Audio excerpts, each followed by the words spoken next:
Assalamualaikum warahmatullahi wabarakatuh. Perkenalkan, nama saya Yura Wisnu Pragipta dari kelas Teknik Informatika 3C. Kali ini saya akan mempresentasikan tugas dari mata kuliah jaringan komputer, yaitu tentang apa ini ya guys? Yang pertama kita akan membahas tentang network connect us, yaitu jaringan yang menghubungkan kita. Yang dimaksud jaringan yang menghubungkan kita yaitu seperti semua hal penting bagi eksistensi manusia, kebutuhan berinteraksi dengan orang lain berada tepat di bawah kebutuhan kita untuk mempertahankan hidup. Komunikasi hampir sama pentingnya bagi kita seperti ketergantungan kita pada udara, air, makanan, dan tempat tinggal. Selanjutnya kita akan mempelajari bab yang kedua, yaitu network components. Network components juga dibagi menjadi 6 bab. Dari bab yang kedua, yang pertama yaitu host roles yang berarti peran tuan rumah. Peran tuan rumah yang dimaksud seperti adalah bagian-bagian jaringan. Mari kita lihat apakah kita mengenali komponen-komponen ini di jaringan rumah atau sekolah kita sendiri. Ya, semua komputer yang terhubung ke jaringan internet dan berpartisipasi langsung dalam komunikasi jaringan diklarifikasikan sebagai host. Host dapat disebut perangkat akhir. Beberapa host juga disebut klien. Namun istilah host secara khusus merujuk pada perangkat di jaringan yang diberi nomor untuk tujuan komunikasi. Nomor ini mengidentifikasi host dalam jaringan tertentu. Nomor ini disebut alamat protokol internet atau yang disingkat IP. Alamat IP mengidentifikasi host dan jaringan tempat host terhubung. Selanjutnya yaitu peer-to-peer. Peer-to-peer yang diartikan ke Indonesia yaitu komunikasi antar teman. Perangkat lunak yang seperti klien, maksud saya perangkat lunak milik klien dan server biasanya berjalan pada komputer yang terpisah. Tetapi satu komputer juga dapat digunakan untuk kedua peran tersebut secara bersamaan. Nah, dalam bisnis seperti dalam bisnis kecil dan bisnis lainnya, banyak komputer berfungsi sebagai server dan klien pada jaringan. Jaringan ini disebut jaringan peer-to-peer. Selanjutnya yang ketiga itu end device atau perangkat akhir. Perangkat jaringan yang paling dikenal orang adalah perangkat akhir. Untuk membedakan satu perangkat akhir dari yang lain, setiap perangkat akhir pada jaringan memiliki alamat. Saat perangkat akhir memulai komunikasi, ia menggunakan alamat perangkat akhir tujuan untuk menentukan kemana pesan akan dikirim. Pengertian dari perangkat akhir yaitu sumber atau tujuan pesan yang dikirimkan melalui jaringan. Selanjutnya yaitu intermediary device. Apa yang dimaksud dengan intermediary device? Arti dari intermediary device yaitu perangkat perantara. Nah, perangkat perantara ini menghubungkan perangkat akhir individual ke jaringan. Perangkat ini dapat menghubungkan beberapa jaringan individual untuk membentuk jaringan membuat jaringan internet. Perangkat perantara ini menyediakan konektivitas dan memastikan bahwa data mengalir melalui jaringan. Perangkat perantara menggunakan alamat perangkat akhir tujuan bersama dengan informasi tentang interkoneksi jaringan untuk menentukan jalur yang harus diambil pesan melalui jaringan. Contohnya yaitu perangkat perantara yang lebih umum dan daftar fungsinya ditujukan pada gambar. Selanjutnya yang kelima yaitu network media. Arti dari network media yaitu media jaringan. Jaringan modern terutama menggunakan 3 jenis media untuk menghubungkan perangkat seperti yang ditujukan pada gambar berikut ini. copper, fiber optik, dan wireless. Selanjutnya yang terakhir yaitu check your understanding network component. Selanjutnya kita akan memasuki bab yang ketiga yang berjudul tentang network representation and topologies, yang berarti representasi dan topologi jaringan. Pada bab ini terdapat lagi 3 bab. Yang pertama yaitu network representation. Network representation yang berarti representasi jaringan. Yang dimaksud dari representasi jaringan yaitu arsitek dan administrator jaringan harus dapat menunjukkan seperti apa jaringan mereka nantinya. Mereka harus dapat melihat dengan mudah komponen mana yang terhubung ke komponen lain, di mana mereka akan ditempatkan dan bagaimana mereka akan terhubung. Diagram jaringan seringkali menggunakan simbol seperti yang ditunjukkan pada gambar untuk mewakili berbagai perangkat dan koneksi yang membentuk jaringan. Selanjutnya yang kedua yaitu topologi diagram. Arti dari topologi diagram atau yang dimaksud dengan diagram topologi yaitu yaitu dokumentasi wajib bagi siapapun yang bekerja dengan jaringan. Diagram ini menyediakan peta visual tentang bagaimana jaringan terhubung. Ada 2 jenis diagram topologi, yaitu fisik dan logis. Diagram topologi fisik menggambarkan lokasi fisik perangkat perantara dan diagram topologi logika. Diagram topologi logis menggambarkan perangkat port dan skema pengalaman jaringan seperti yang ditunjukkan pada gambar di bawah ini.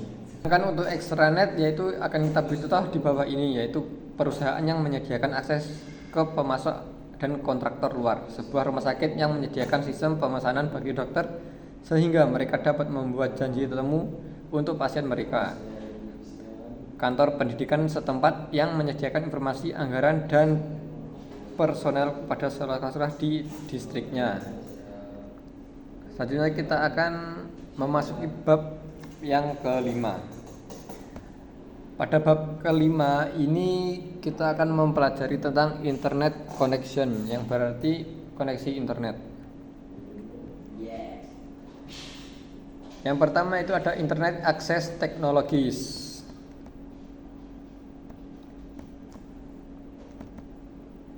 Nah, sekarang Anda sudah memiliki pemahaman dasar tentang apa yang membentuk jaringan dan berbagai jenis jaringan. Lalu bagaimana cara menghubungkan pengguna dan organisasi ke internet? Mari kita pelajari tentang teknologi akses internet atau internet access technologies. Pengguna rumahan, pekerja jarak jauh dan kantor kecil biasanya memerlukan koneksi ke ISP untuk mengakses internet. Pilihan koneksi sangat bervariasi antara ISP dan lokasi geografis. Namun pilihan yang populer meliputi kabel pita lebar, jalur pelanggan digital pita lebar atau DSL, one kabel dan layanan seluler. Organisasi biasanya memerlukan akses ke situs perusahaan lain selama internet. Koneksi cepat diperlukan untuk mendukung layanan bisnis termasuk telepon IP, konferensi video dan menyimpan pusat data SP. Menyimpan pusat data. SP menawarkan interkoneksi kelas bisnis. Layanan kelas bisnis yang populer meliputi DSL bisnis, jalur sewa, dan metro Ethernet. Selanjutnya yaitu ada Home and Small Office Internet Connection.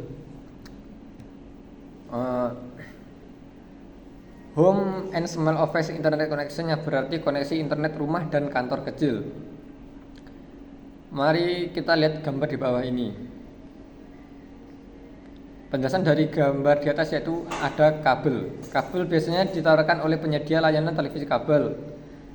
Selanjutnya ada DSL.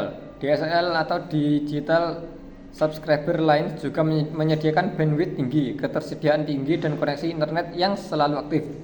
DSL berjalan melalui saluran telepon. Secara umum penggunaan kantor kecil dan kantor rumah terhubung menggunakan asymmetrical DSL atau ADSL yang berarti kecepatan unduh lebih cepat daripada kecepatan unggah. Selanjutnya yang ketiga ada seluler. Seluler akses internet seluler menggunakan jaringan telepon seluler untuk terhubung dimanapun Anda bisa mendapatkan sinyal seluler. Bisa mendapatkan akses internet seluler. Performa dibatasi oleh kemampuan telepon dan menara seluler tempat telepon tersebut terhubung.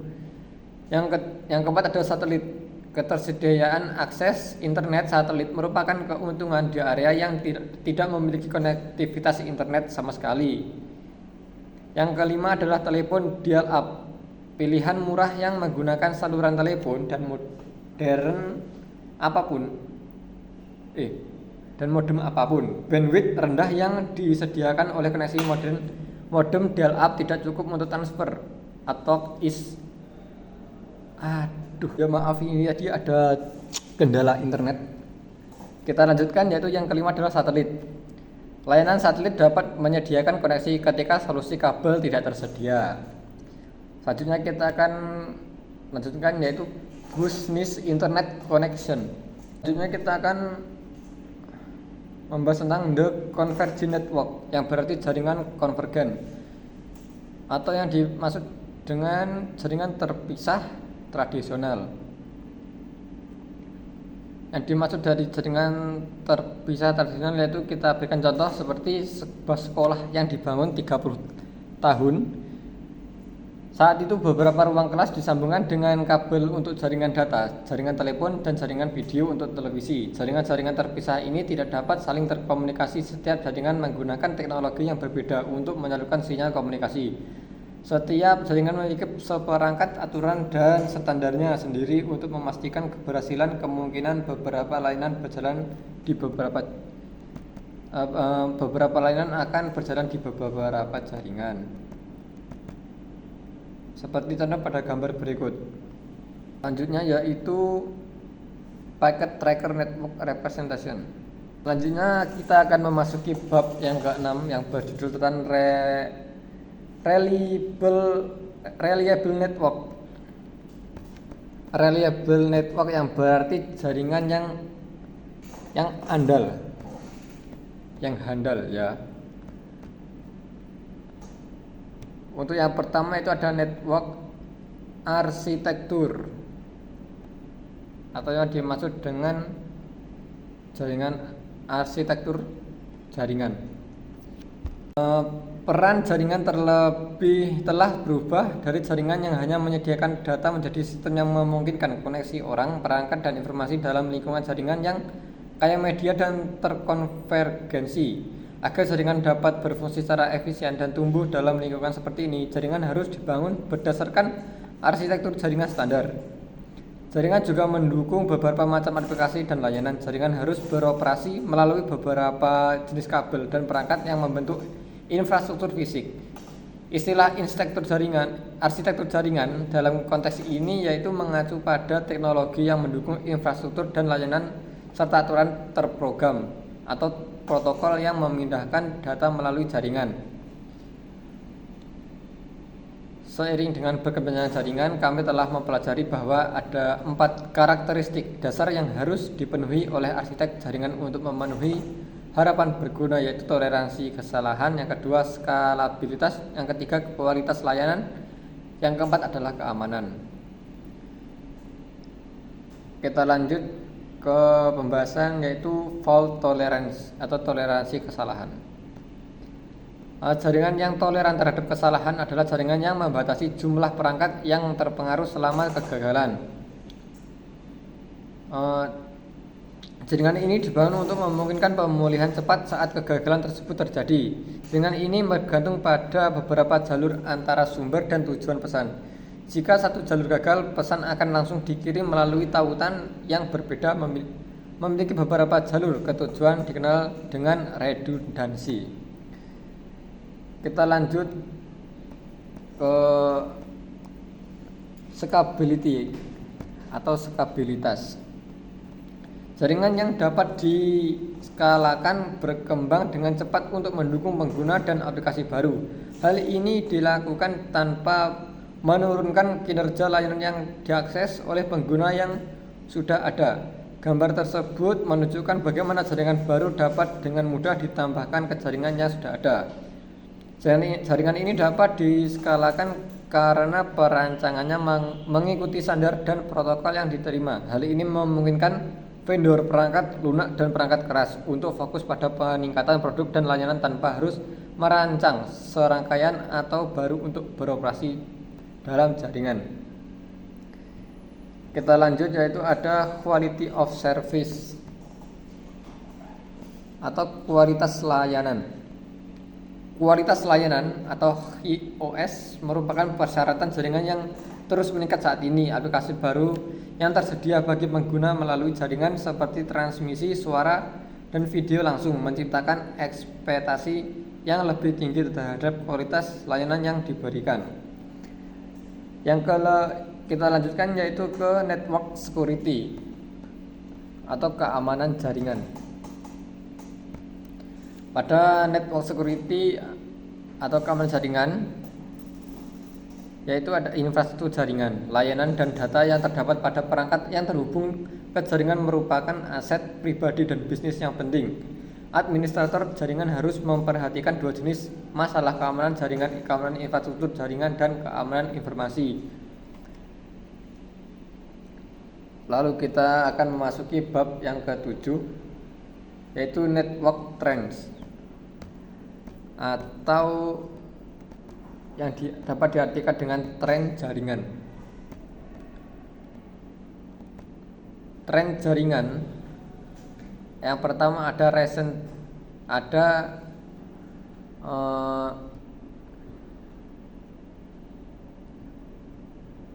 trend, yang berarti tren terbaru. Yang kedua ada BYOD atau yang berarti bring your own device. BYOD memungkinkan pengguna akhir memiliki kebebasan untuk menggunakan perangkat pribadi guna mengakses informasi dan berkomunikasi melalui jaringan bisnis atau kampus. Dengan pertumbuhan perangkat konsumen dan penurunan biaya terkait, karyawan dan mahasiswa mungkin memiliki perangkat komputasi dan jaringan yang canggih untuk penggunaan pribadi. Perangkat ini meliputi laptop, notebook, tablet, ponsel pintar, dan e-reader. Perangkat ini dapat dibeli oleh perusahaan atau sekolah, dibeli oleh individu atau keduanya. BOD yang berarti perangkat apapun dengan kepemilikan apapun yang digunakan di mana saja. Yang kedua yaitu ada yang ketiga ada online collaboration atau kolaborasi daring. Individu ingin terhubung ke jaringan tidak hanya untuk mengakses aplikasi data, tetapi juga untuk berkolaborasi satu sama lain. Kolaborasi didefinisikan sebagai tindakan bekerjasama dengan satu atau beberapa orang lain dalam proyek bersama, seperti kisah WebEx yang ditunjukkan pada gambar di bawah ini. Selanjutnya ada video communication atau komunikasi video. Aspek lain dari jaringan yang penting bagi upaya komunikasi dan kolaborasi adalah video. Video digunakan untuk komunikasi, kolaborasi, dan hiburan. Bagi drive di server melalui internet, aplikasi seperti pengolah kata dan penyuntingan foto dapat diakses menggunakan cloud atau awan. Selanjutnya ada teknologi trend in the home, di bab yang ke-9, yaitu in the IT professional atau profesional TI. Bahasa yang pertama ada CCNA atau bahasa Inggris CCNA. Sebagai mahasiswa net Anda mungkin sudah berkarir di bidang TI atau masih belajar untuk mempersiapkan diri Anda. Apapun pilihannya, penting untuk mengetahui keterampilan ini. Nyapa? Oh iya kan? Wes rasa ya. Sekian presentasi dari saya. Maaf jika ada kurang lebihnya. Bila taufiq wal hidayah. Wassalamualaikum warahmatullahi wabarakatuh.